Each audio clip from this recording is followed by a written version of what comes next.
Lamborghini, एक ऐसा नाम जो हर कार लवर की जुबान पर है। लेकिन इस ब्रांड के पीछे की कहानी वो किसी फिल्म से कम नहीं। ये एक ऐसी कहानी है जिसमें जुनून है, बेइज्जती है और फिर उस बेइज्जती का एक शानदार बदला है। जरा सोचिए, एक तरफ खेतों में काम आने वाला ट्रैक्टर और दूसरी तरफ सड़कों पर आग लगाने वाली सुपर कार। आखिर एक ट्रैक्टर बनाने वाली कंपनी कार की दुनिया में इतनी बड़ी क्रांति का सिंबल कैसे बन गई? इसका जवाब दो बड़े टाइटन्स के बीच हुई एक जबरदस्त टक्कर में छिपा है। तो चलिए शुरुआत करते हैं इस कहानी के हीरो से। इनका नाम था फेरुचियो लैम्बोर्गिनी। दूसरे वर्ल्ड वॉर के बाद इटली के एक बहुत ही सफल और अमीर उद्योगपति। 1950s तक आते आते फेरुचियो लैम्बोर्गिनी की जो ट्रैक्टर कंपनी थी, लैम्बोर्गिनी ट्रैक्टरी, उसने उन्हें इटली के सबसे अमीर लोगों में से एक बना दिया था। पता है, उन्होंने मिलिट्री के बचे हुए पार्ट्स से इस कंपनी की शुरुआत की थी। फेरुचियो सिर्फ एक बिजनेसमैन नहीं थे, वो एक कमाल के मैकेनिक भी थे। अपनी मशीनों को अंदर बाहर पुर्जा पुर्जा सब जानते थे। लेकिन इतना पैसा होने के बावजूद एक चीज थी जो उन्हें परेशान करती थी। देखिए, उनके पास उस जमाने की बेस्ट कारें थीं, माजराती, फरारी, सब। पर वो एक खुश कस्टमर नहीं थे। उनकी शिकायत थी कि फरारीज रोड के लिए बहुत शोर करती हैं, आम इस्तेमाल के लिए बिल्कुल प्रैक्टिकल नहीं है। और सबसे बड़ी प्रॉब्लम, उनकी फरारी का क्लच बार बार खराब हो जाता था। और बस यहीं से कहानी में एक ऐसा ट्विस्ट आता है जिसने ऑटोमोटिव इतिहास को हमेशा के लिए बदल कर रख दिया। हुआ ये कि एक दिन उनकी फरारी का क्लच फिर से खराब हो गया। लेकिन इस बार फेरुचियो ने कुछ ऐसा खोज निकाला जो हैरान करने वाला था। उन्होंने देखा कि उनके अपने ट्रैक्टर का एक पार्ट न सिर्फ उस कार में फिट हो रहा है, बल्कि उससे बेहतर काम कर रहा है। एक ट्रैक्टर का पार्ट! बस यही डिस्कवरी लेकर वो सीधे पहुंच गए एन्जो फरारी के पास। और एन्जो फरारी का जवाब एकदम घमंड से भरा हुआ। उन्होंने कहा, तुम ट्रैक्टर चला सकते हो, लेकिन स्पोर्ट्स कारों के बारे में तुम कभी कुछ नहीं जान पाओगे। बस यही वो अपमान था, यही वो चिंगारी थी जिसने आगे चलकर पूरी ऑटोमोबाइल इंडस्ट्री में आग लगा दी। इस बेइज्जती से फेरुचियो इतने गुस्सा हुए कि उन्होंने अपने उस गुस्से को एक बहुत बड़े मिशन में बदल दिया। और साल था 1963। जगह थी संतागाता बोलोनीजे।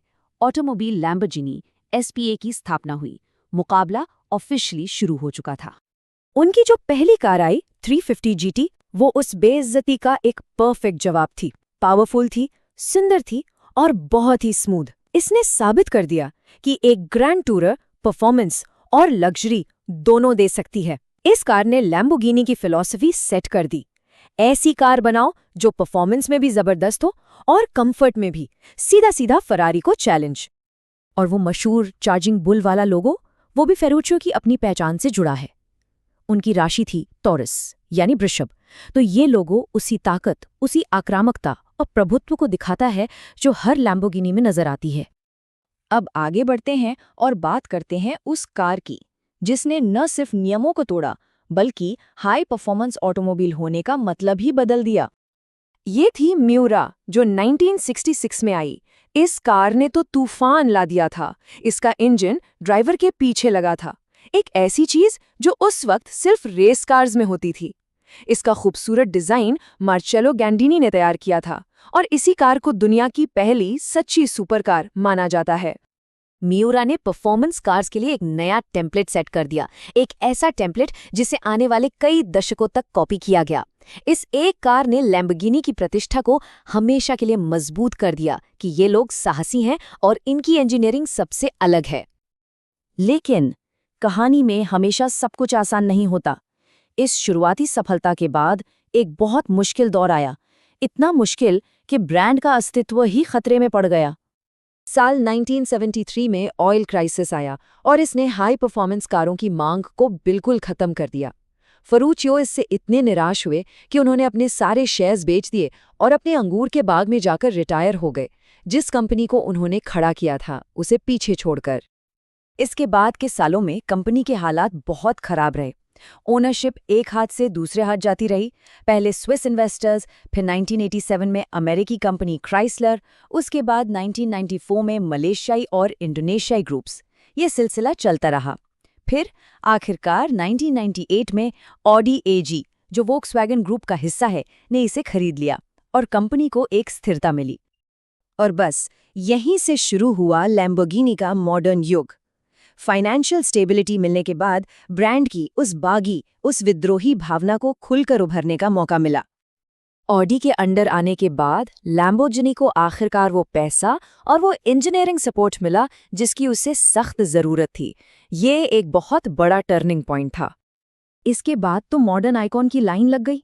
पहले आई डियाब्लो अपनी बेजोड़ ताकत के साथ, फिर आई मुर्सिएला जिसका डिजाइन कमाल का था, फिर आई गयार्डो जो सबसे ज्यादा बिकी, उसके बाद एवेंटाडोर जैसे भविष्य से आई हो, फिर तकनीकी रूप से उन्नत हुरकान और अब रेव्युएल्टो जो हाइब्रिड युग की शुरुआत कर रही है।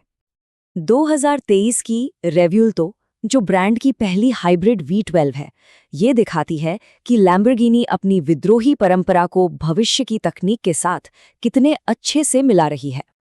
तो एक ट्रैक्टर फैक्ट्री से शुरू होकर एक ग्लोबल आइकॉन बनने तक का सफर, लैम्बोर्गिनी आज भी शक्ति, कलात्मकता और इस बात का सबसे बड़ा सबूत है कि कैसे एक बेइज्जती, एक विद्रोह, एक अमर कहानी को जन्म दे सकता है। ये सोचने वाली बात है कि किसी की सबसे बड़ी निराशा से एक कितनी महान गाथा जन्म ले सकती है।